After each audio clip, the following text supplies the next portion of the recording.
हाय दोस्तों, मैं महेंद्र पारसारथी आज आपको इस अपने चैनल महेंद्र पारसारथी के माध्यम से बताएंगे गोली दर्पण के द्वारा प्रतिबिंब बनाने के नियम। ध्यान दीजिएगा, गोली दर्पण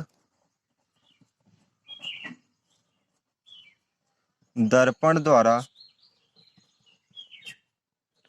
प्रतिबिंब बनाने के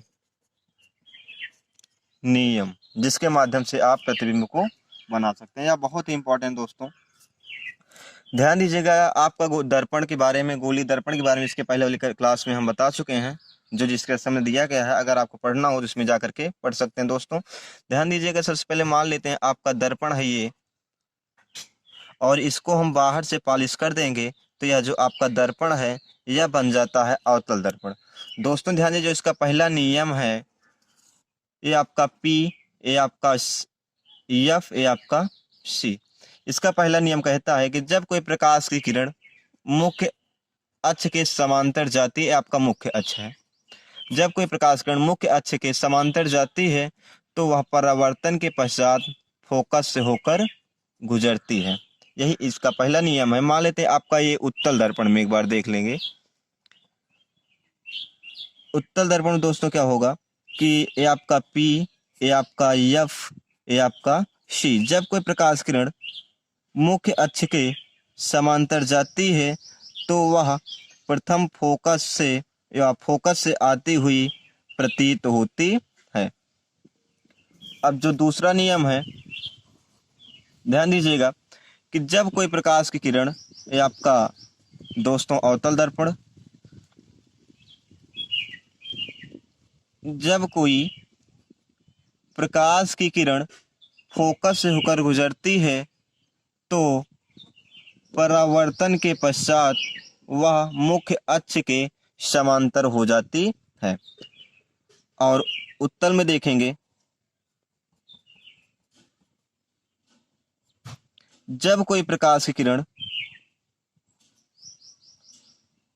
प्रथम फोकस से आती हुई प्रतीत होगी या आती है तो वह मुख्य अक्ष के समांतर हो जाती है। इसके बाद दोस्तों तीसरा नियम है जो कि बहुत ही इंपॉर्टेंट है। ये आपका अवतल दर्पण, इसमें है कि जब कोई F, ये आपका C, जब कोई प्रकाश की किरण वक्रता केंद्र से होकर गुजरती है तो वह परावर्तन के पश्चात पुनः उसी मार्ग से वापस लौट जाती है। यानी ये किरण वक्रता केंद्र से होकर गुजर रही है तो परावर्तन के पश्चात पुनः इसी मार्ग से वह वापस लौट जाएगी। यही आपका होता है उत्तल में भी कि P, F, C, जब कोई प्रकाश किरण वक्रता केंद्र से होकर गुजरती है तो वह पुनः उसी मार्ग से वह वापस लौट जाएगी। इसके बाद एक नियम और बताएंगे दोस्तों, ये नियम है चौथा यानी फोर्थ। जब कोई प्रकाश की किरण दर्पण के ध्रुव पर आपतित होती है तो वह जितने अंश का कोण बनाती है उतने अंश का कोण बनाती हुई पुनः परावर्तित हो जाती है। उत्तल में देखेंगे दोस्तों, जब कोई प्रकाश किरण किसी दर्पण के ध्रुव पर आपतित जितने कोण पर होती है उतना कोण बनाती हुई पुनः वह परावर्तित हो जाती है।